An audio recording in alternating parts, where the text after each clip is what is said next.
มีแต่เอื้อมย่างแถวนั้นทุกคนร้ายอีดิ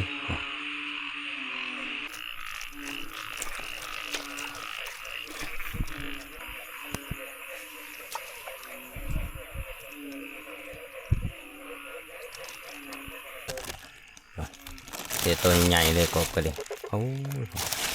นี่โอ้ตัวนี้แห้งใหญ่ครับ เอ้า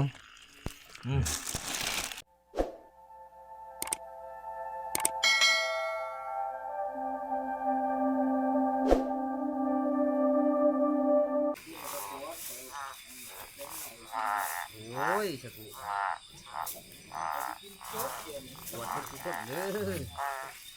อ่ะสุขีมันสมือมันเครื่องใหม่ทุกคนความเจ็บอย่าให้ไรความไข่อย่าให้มีอ้าวกาตักท้ายสบายดีทุกคนสบายดีตอนแรกเนาะกับมื้อนี้กาเช็ดกับข้าวกับน้ำอีกก่อนทุกคนก็คือเมนูหนึ่งนะก็คือว่าครั้งแรกของปีเนาะนี่ก็คือบักฮอกอดเอ็ดนี่แหละอยากไล่หูมันแห้ง นี่อึ่งตัวเฮาสิต้มนะต้มอ่อนๆเปื่อยๆนี่โอ้ยเบิดเท่านั้นทุกคนเลยนี่ต้มกบต้มอึ่งนี่ต้องใส่สมก่อนแล้วเฮาก็สิเอาเกลือเอาเขามาใส่ทีหลังนะนี่ต้มอึ่งนี่ต้องใส่เกลือนี่ลงไปกับสมนี่พร้อมกันนี่พอให้มันแบบว่ามันห่อนๆมันพดแล้วเฮาก็เอาอึ่งมาใส่บัดนี้มันจะตัดข้าวกันเลยนะนี่ปา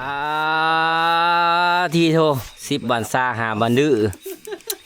กำลังสิได้กินต้มอึ่งทุกคนเลยครั้งแรกของปี2026นี่ต้มกับต้มอึ่งหมักย่างมันอึ่งเผานะนี่ถือว่าบ้าต้มคักๆนี่มุนมาทำหมอเราได้กินนี่แต่ว่าถ้าว่าเขาอยากให้มันเปื่อยไว้บ่ยากทุกคนนี่ถิ่มบวงใส่น้ำนี่เปื่อยไว้สูเด็ดบ่นี่ผ่านใหญ่เพิ่นกับปีกนกหรือว่าตัวแล้วเนี่ยเพิ่นสีก้อยเนาะแต่ว่าผ่านใหญ่นี่บ้ากำลังเลยกินซีมือเพิ่นเท่านึงเพิ่นเฮ็ดแซ่บเลยลองอีเบิ้งสุดนี่ลองเบิ้งนี่เพิ่นว่าสิก้อยสิแซ่บทอบ่หลับก็หอมมื้อน่ะเนาะเฮากินคักแล้วจะเฮ็ดมื้อนั้นก็ยังติดใจได้จำเป็นแน่เว้ยหมูก็เฮ็ดแหละเฮาก็สิเฮ็ดแนวนี้ของเฮาบ่กินน้ำหมูเลยที่ปรุงแล้วบัดนี้ใส่ชูรสไปหรือว่าแป้งนัวแล้วก็ใส่น้ำปลาก่อนจักหน่อยพอมันหอม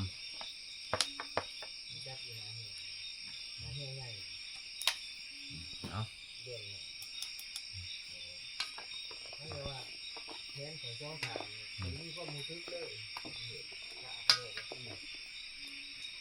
ไว้ผ้าใหญ่นกจะซุกหรือเปล่า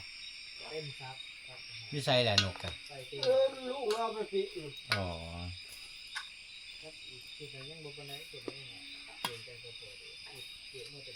เบิกซีมันก่อนมันโอ้ยปฏิโทปั๊บบักซิบเลยสมนัวๆแสบๆทุกคนเลยเบิดเท่านั้นในทีได้นี่มาดื้อโอ้ทีมงานเขากินเขามีต้มอึ่งแล้วก็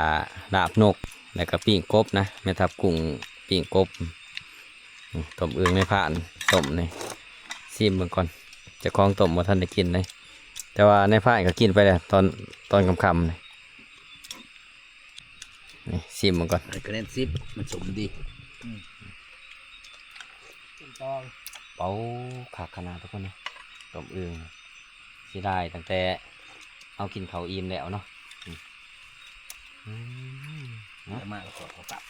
กินก่อนมันกินพอเป็นพิธีเนาะเขาบอกให้อยากตอนกลางคืนในบัตรเนาะจะนั่งเบิ้งโอ้ห้องกับปีไปเอากับปีมันอ่ะเท้าคากบบางจากบาท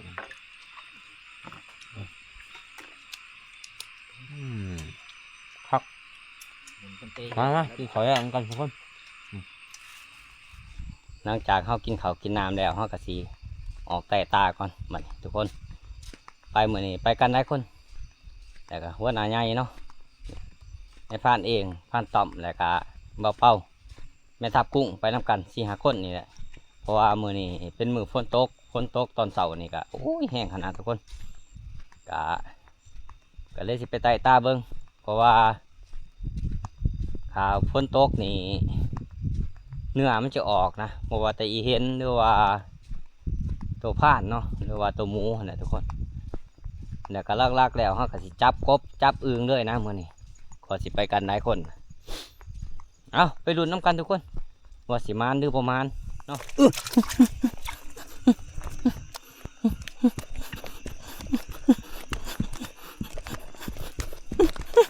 หยุด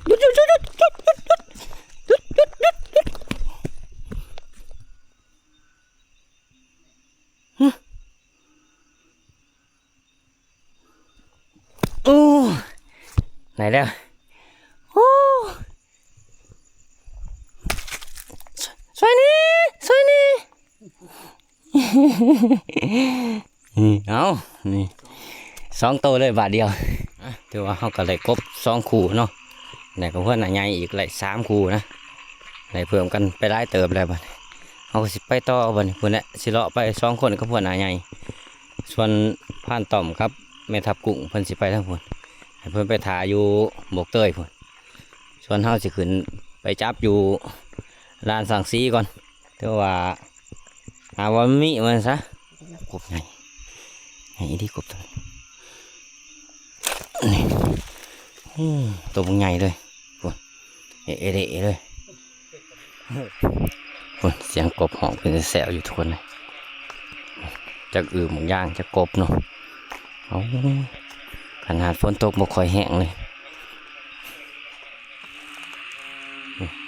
มีแต่หมูย่างแถวนั้นทุกคนตายอยู่ดิ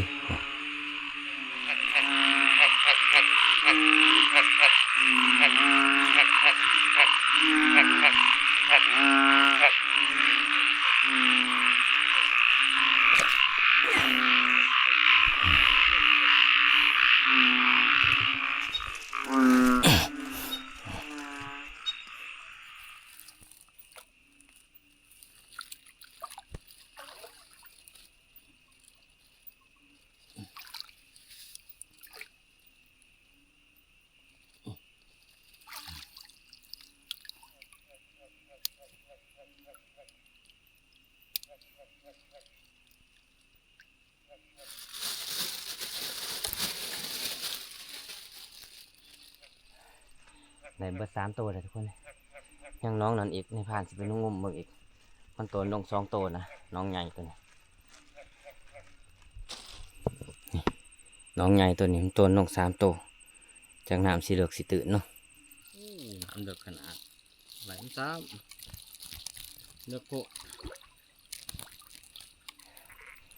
น้ำเดือดโผล่ทุกคนไหลมันซ้ำ3 ตัวนะตัวน้องมันจับบทัดมันหมื่นโผล่ทุกคนนี่ยีมันหมื่นเอ้าวันนี้สิเลาะไปเรื่อยๆมันลกนี่บ่มันลกตุ๊บบ่ได้นี่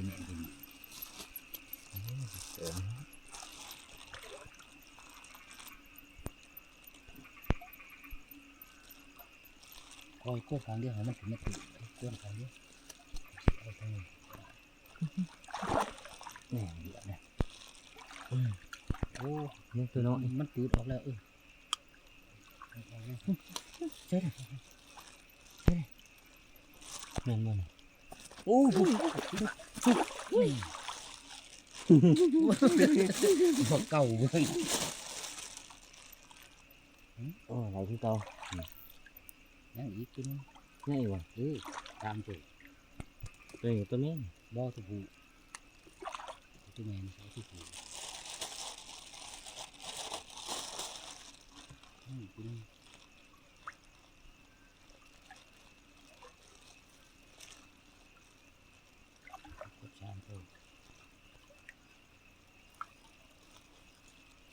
บ่ตอมทับยังดิ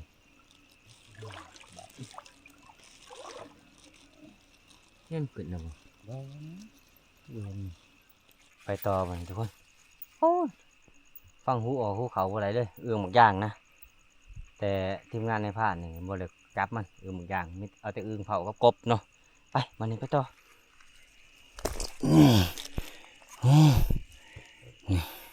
ขมบางใหญ่เลยมีแต่ตัวใหญ่ๆกบทั้งผู้ทุกคนเลย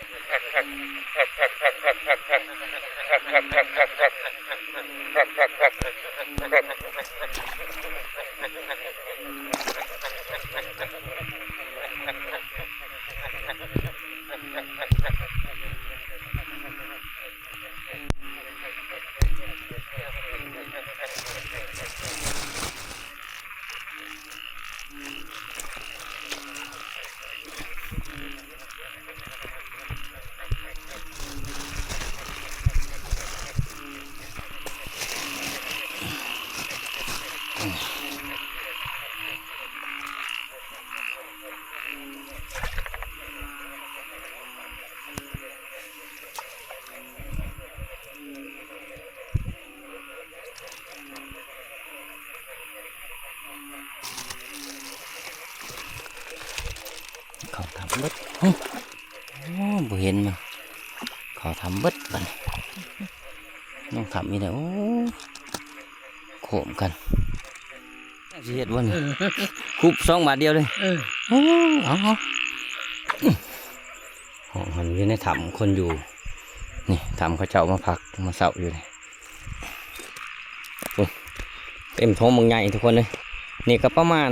4-5 โลนะน้ำหัวหนาอีกก็ประมาณ4-5 โลคือกันใส่แล้วเบิ้งนี่ประมาณ4-5 โลคือกันหอยตุนโตนอยู่ไปบัดนี้ไปหาพวกบ่อต้อมเพิ่นไปพุ่นไปถ่ายอยู่โบกเตยตอนนี้เขาก็มาหอดทีมงานเขาเลยพากันนอนถ่าอุลุหลากอยู่เอากบใส่คลองเด้อมันสีอันนั้นเลยมันสีตายใส่คลองเนี่ยไปไว้ทำที่ดอกนี่เชียร์น้ำเอาไว้เลย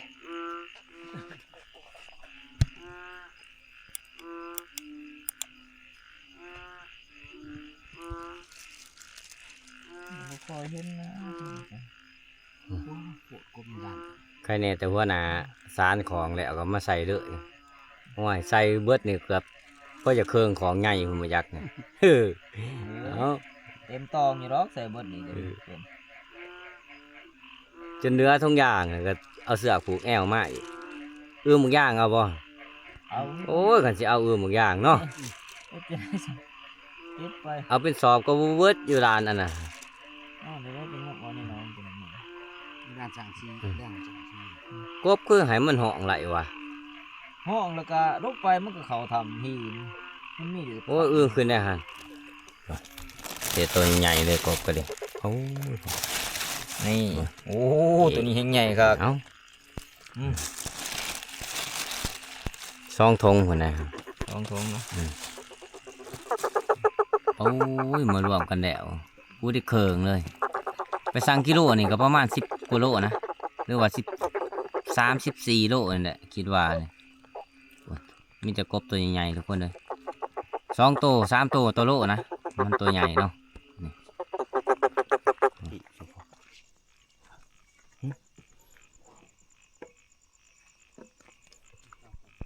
อีหยังคือขาวถีบอยู่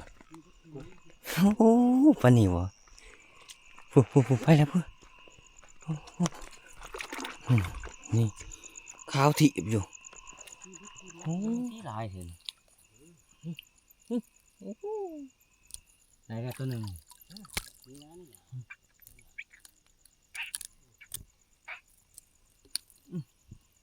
ใช้ทุกอย่างครับ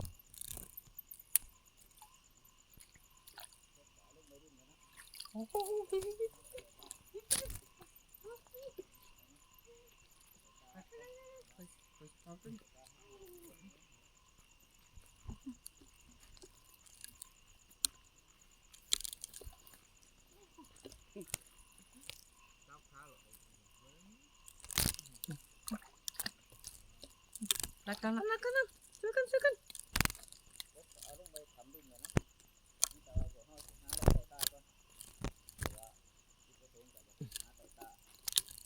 น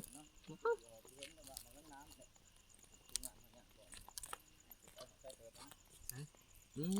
เราจะกินนะท่าน 5 6 7ตัวดูจกกินละกันนี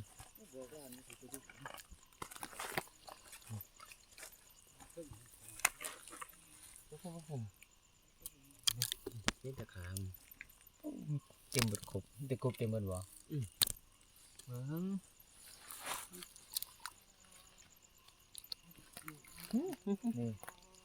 ไปแล้วต้องตัว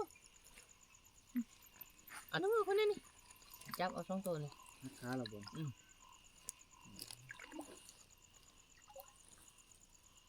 ไปหาจะขึ้นนะได้ตัวเดียวไปหาจะขึ้นเลยเอาไว้ได้วะก้าวไปอีกไปหาจะขึ้นเลยไปแล้วไปหาจะขึ้นเลยจะได้จะเดือดเอาคือเห็นป่ะว้า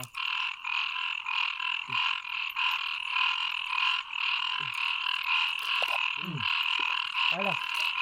เห็นตะขางเนี่ยนี่เป็นทางยามบ่ได้มาบ่ไปแล้วแล้วน้องใช้ยังบ่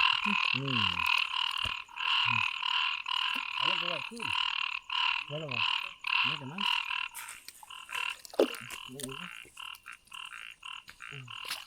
ยังได้ได้กบมื้อหน้าเท่าร้านทับหิบแห้งอุ้ยอันนี้เสียวไหนบ่เนี่ยเสียวใส่กระติกปากมานี่ เอามาหอดลานพลังหรือว่าทำพี่ดอกเนาะเอาก็สิแยกกันกับพวกหนาใหญ่เอาสิไปทางจ่ายคำเย็นวันหนาใหญ่สิลงจ่ายเซ่นะวันนี้ไป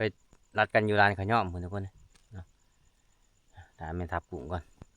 เอาก็สิไป3 คนเบาเป้าแล้วก็แม่ทับกุ้งไปนำกันแล้วก็ในพานเองเนาะส่วนหัวหน้าใหญ่กับหัวหน้าใหญ่แล้วก็หมอต้อมนะไปนำเพิ่นโอ้ยแมงเมาหลายขนาดทุกคนนะมีแต่แมงเมาเอารอลุ้นกันทุกคนว่าสิมาหรือบ่มาเนาะ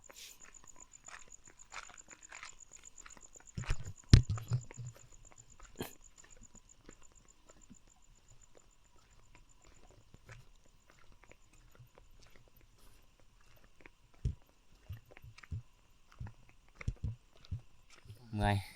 อย่างจะหมออกห้อยมาพอผ่านต่อมพอยังไงผ่านต่อม มีรหัสยัง บ่มีครับ นี่จนเมื่อยเอเล่ สิไปทางไรต่ออีกครับ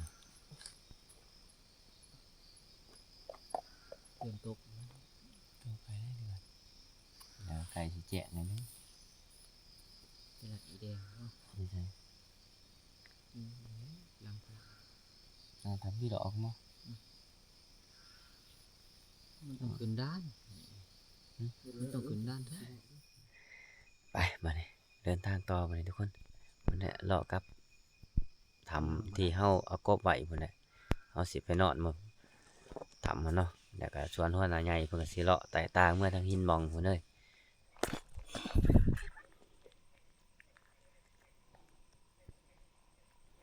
2 ตัวเลยโขมกันเมื่อยทุกคนเลยเลาะกันจนตั้งแต่หัวค่ำจนหัวตี 3ตอนนี้ก็กลับมานอนทำพี่ดอกพุ่นแหละตอนเช้าเฮาจะสิเมื่อเที่ยงเพราะว่าหัวหน้าใหญ่กับพานต้อมเพิ่นก็ไต่ตาพุ่นแหละเมื่อทางหินมองเพิ่นเมื่อก่อนนะส่วนในพานก็มื้อเช้าพุ่นแหละในพานก็ดีกับแม่ทับกุ้งแล้วก็มาเป๋าเนาะเอานอนก่อนบัดนี้พอกันมื้อเช้าทุกคนนอนจนแจ้งเลยทุกคนเลยโอ้สลบสลายเลยไปมานี่กลับเที่ยงนาหน่อยเฮาก็หาทีมงานเฮาก่อนไปสิย่างหอนนี่ใกล้เติบเลยประมาณ3-4 ลักพุ่น บนโต๊ะเขาไม่ใช่ขึ้นมานี่ก็เลยขุกได้มันกระโดดจะขามบ้าง โอ้ปลาคอใหญ่ โดดจะขามบ้างตัวนี้ ใหญ่ดีต้มคักเลยปลาคอโอ้โอ้กบแบ่งกันด้วยบ่นี่ แม่กันเตียงเมื่อนหรือว่า นี่เด้นี่เด้อึ่งแม่นเบิด2 สอบนี่ เนี่ยตัวมันตาย มีแต่อึ่งทุกคนเลยสองสอบแต่ว่าชาวบ้านเพิ่นก็มาหาอยู่หากินจับกบจับอึ่งฝนตกเมื่อวานนี่เพิ่นก็ขึ้นมาจับกบจับอึ่งนะอึ่งได้อยู่สองสอบเนาะกบอีกก็ได้ผู้หนึ่งแบ่งกันแนวกับ4-5 โลพุ่นนะ4 คนพิเศษกับปลาข้อใหญ่เพิ่นได้โอ้เพิ่นมาทุกคนเนาะเอ้าเฮาก็สิไปลุ้นกับทีมงานเฮาเนาะทีมงานเฮามาก่อนหัวหน้าใหญ่ก็ผ่านตอบนะเพิ่นมาแต่คืนนี่พุ่นแหละเพิ่นว่าเพิ่นบ่อยากนอนทางมานอนเที่ยงแค่แน่เพิ่นว่าเด้นี่ผลงานเฮาไหลทุกคนเลยนี่ในค่ำคืนนี้เนาะคือกบนะนี่แต่เฮาก็สินับว่าสิได้จักโตทั้งเบิดนี่เอา2 4 6 8 10 12 74 76 78 80 81 82 84 86 88 โตรวมแล้ว แต่ตัวเป็นตัวตายบ่นับ 88ตัว อืม โอ้สปอนักเนาะ เอ้ามีแต่ไปแช่ไว้พุ่นลุมพุ่นเพิ่นจ่อยเพิ่นกะเผากบแล้วก็เพิ่นสิแกล้งเพิ่นว่าอยากกินสีมือเพิ่นให้จ่อยเด้เบิ่งข่อยอยากกินสีมือจะเฮ็ดกับข้าว อ้าวจ้ะเฮ้ย ล่ะเลย เอาเบิ่งซะ ลองเบิ่ง สิเป็นจังได เอออย่าเฮ็ดเข้มเลยเลิกกินจางบ่ไร เออ โอ้เอาแล้วบ่นี่โอ้ ก็แม่งฮ้อนนี่สิได้โจมท้องนะ ให้น้องม้ากินน้ำแหน่หันอีต้นมันเพิ่งนั่งห่มอยู่ อยู่เยอะนี่ฮะ พุ่นทหารห่มคางห่มแอวโอ้ก็ว่ามันดุมนี่จะบ่แพ้มนดอก2 คนนี่ 2 4 5 6 7 8 9 โตพุ่น กินเป็นระเบียบได้คนกินก่อนมากินหลัง หมัวนี่ยังคักเด้หมัวนี่ กายอันข้างกายเข้าของเรา อ่ะถือว่าออกไต่ตาขึ้นนี่ก็บ่มาหยังทุกคนได้แต่กบเนาะกบก็ได้โตกบก็85 โตโอ้88 โตทุกคนรวมแล้วเนาะนับเทิงใต้เทิงหยังกับผู้ที่เก่า10 ปลายพุ่นน่ะทุกคนเนาะอ่ะกินข้าวแล้วกินข้าวกินน้ำแล้วก็ในพางก็สิปิดคลิปไว้เพียงเท่านี้เนาะรอติดตามคลิปวิดีโอนะก่อนอื่นก็ขอมุกขอบใจทุกคนที่เขามาหับมาชมในพางตั้งแต่ต้นจนจบเนาะเอาขอบใจได้ทุกคน